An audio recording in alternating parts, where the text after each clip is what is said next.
Welcome to Thoughts Rounded Up. I appreciate you being with us today. I want to talk to you today from the word or the thought sounds. Sounds. You know, sounds mean so very much. Like siren. When you hear a siren, it conjures up so many different things in your mind.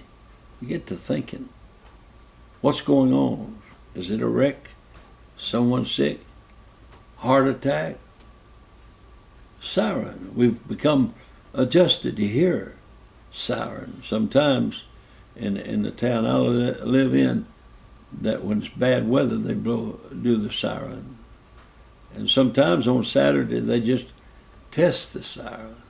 But everybody hears it, and everybody knows where they were and what they were doing when the siren blew or sounded. Church bells, different, totally.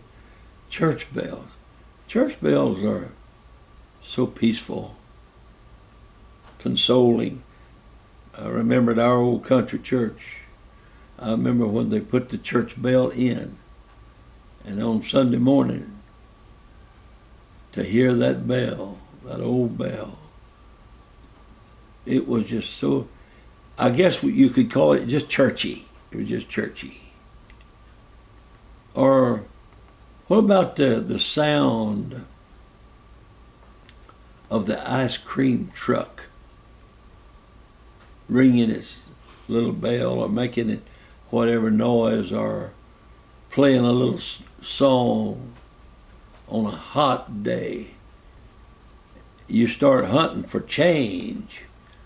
You start borrowing money if you have to. You got to have that, all because you heard the sounds of the ice cream truck.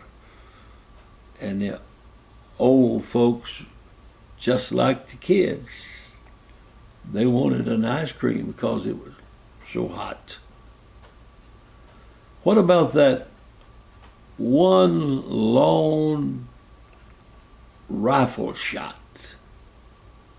What did that mean? Why did they shoot? It pierced the air, and you stopped and you looked in its direction. A rifle shot. I remember in Louisiana going home. We lived a mile off of the highway and went back to the old place. And my uncle, who was a senator, we were standing out at the front gate area, and it was a beautiful day. It was not too hot, nor was it too cold. It was just right, and the wind was blowing just right, and you could hear the wind blowing through the trees, the pine trees. You could hear it. Everything just seemed so peaceful. And I said to my uncle, I said, "Oh, isn't it so nice? Do you hear that? Do you feel that?" He looked at me and he said, "O.C., it's not like that all the time. It's not like that here all the time." It put me in my place. It told me, you can't expect it always to be right. There's going to be some things that's unpleasant, some things you don't like. And you can't make a decision based on one thing to move somewhere. And there's always going to be obstacles. We can't be spoiled. That's what he's saying. He said it's not like that here all the time. Like water falling. Pastor Mooney and I from Indianapolis, we were driving through the Smoky Mountains. And it was such a beautiful day, and we was having a little holiday, and we was enjoying the mountain scenery. It was so different from where we were used to living. And we saw water coming down from a high mountain, or a pretty high mountain, and it was making its way down, and it was sounded so good. And so we said, let's stop. So we stopped, and we had a couple little cups. Let's get a drink of this water when it flows down. And so I got my cup of water. Pastor Mooney got his cup of water. And we were standing facing each other. And I said, let's do a toast. And I started saying, wish you a long life. And that he'd say, I wish that you would have many more drinks from the beautiful fountain. And I'd say, I hope we can always be able to make a trip like this. And isn't this such a wonderful day? And I dedicate this wonderful day to you. And he dedicated it back to me. And we took a sip. And it was the worst tasting water I believe I've ever tasted in my life. He looked at me and I looked at him, and both at the same time threw the water we had left in the cups on each other. And well, it was just all a part of a good day. But the water wasn't good. There's something, though, about a babbling brook. What about frogs croaking in the evening time?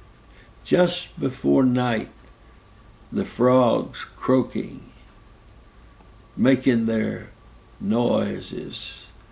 I wrote a book. It was called, a Western called The Long Ride. And one of the things that I put in the book was about a frog pond outside the old lady's home, with her boys were going off. They'd rode out into the sunset, and she was all alone.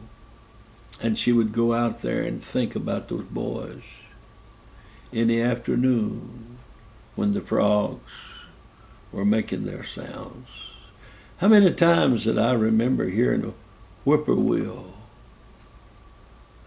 Just before you go to sleep at night, you hear the whippoorwill. A lot's been written about a whippoorwill. Songs, hear that lonesome whippoorwill. He sounds too blue to fly. Coming on that midnight train, so lonesome I could cry. Then what about children's voices in the afternoon while they're playing just before dark? Children's voices. Just, you can tell they're happy. They're having fun.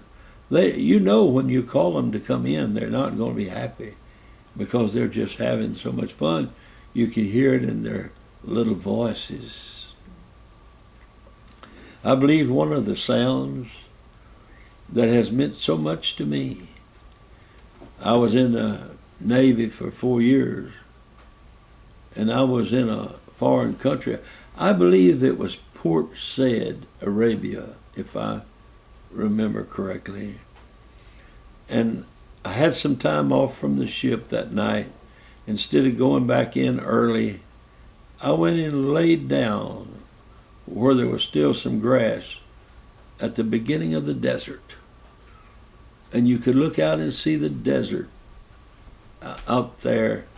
Just, it was so lonely to look out. And then all of a sudden, a man that I didn't even know was there began to play a flute. You're talking about that far away from home, and to hear a man play a flute at the beginning of the desert, and he played it, what it sounded almost like, you've heard of the snake charmers. That's the way he played it. I don't know what it really was. I didn't go and inquire, but I remembered. That was 1952, and I remember it after all these years. Well, let me tell you about a sound, another sound. When Moses' mother knew that Pharaoh was knew that he was baby hunting in the streets, and he was going to kill her little baby, she took and made a little ark, and she took him down to the river, the bulrushes. I can hear her say, pray a little prayer. Guard him, God. Guard him, God. Make him safe. Don't let him drown. And she walks away. Nobody could explain that woman's heart. But she walked away. And Moses, little Moses, cried. He just gave a little cry out.